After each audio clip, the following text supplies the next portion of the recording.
আমি কন্যা শিশু, স্বপ্ন করি সাহসে লড়ি, দেশের কল্যাণে কাজ করি। এই প্রতিপাদ্যকে সামনে রেখে দিনাজপুরের ফুলবাড়িতে জাতীয় কন্যা শিশু দিবস 2025 উদযাপন করা হয়েছে। বুধবার সকাল 11:30টায় উপজেলা পরিষদ সভাকক্ষে উপজেলা প্রশাসন ও মহিলা বিষয়ক অধিদপ্তরের আয়োজনে এক আলোচনা সভা অনুষ্ঠিত হয়। সভায় প্রধান অতিথি ছিলেন উপজেলা নির্বাহী অফিসার মোহাম্মদ ইসহাক আলী। সভাপতিত্ব করেন উপজেলা মহিলা বিষয়ক কর্মকর্তা রীতা মণ্ডল। বিশেষ অতিথি হিসাবে উপস্থিত ছিলেন উপজেলা মাধ্যমিক শিক্ষা অফিসার নূর আলম, উপজেলা মৎস্য কর্মকর্তা মোসাম্মদ রাশেদা আক্তার, উপজেলা জামায়াতের আমির মাওলানা হাবিবুর রহমান সহ উপজেলার বিভিন্ন দপ্তরের কর্মকর্তা কর্মচারী বৃন্দ।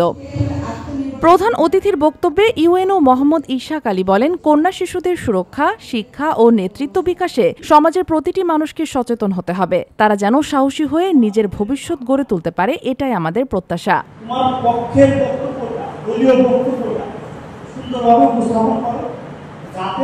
তোমার যে অডিয়েন্স আছে তারা যাতে তোমার কথাটা সুন্দর করে শুনে বুঝতে পারে। সভাপতির বক্তব্যে উপজেলা মহিলা বিষয়ক কর্মকর্তা রীতা মণ্ডল বলেন, একটি শিক্ষিত কন্যা শিশু শুধু নিজের নয়, পুরো সমাজের আলোকবর্তিকা। তাদের বিকাশে পরিবার ও সমাজের সহযোগিতা সবচেয়ে জরুরি। এবারের কন্যা শিশু দিবসের প্রতিপাদ্য বিষয় হলো আমি কন্যা শিশু, স্বপ্ন করি সাহসে লড়ি, দেশের কল্যাণে কাজ করি।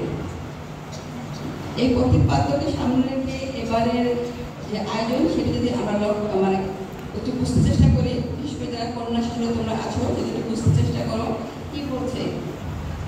আমি কন্যা শিশু, কিন্তু আমার স্বপ্ন আছে, থাকবে। এই স্বপ্নকে বাস্তবায়ন করতে হলে আমাকে লড়তে হবে। আলোচনা সভায় বক্তারা কন্যা শিশুদের অধিকার, নিরাপত্তা, স্বাস্থ্য ও শিক্ষার উন্নয়ন বিষয়ে গুরুত্ব আরোপ করেন।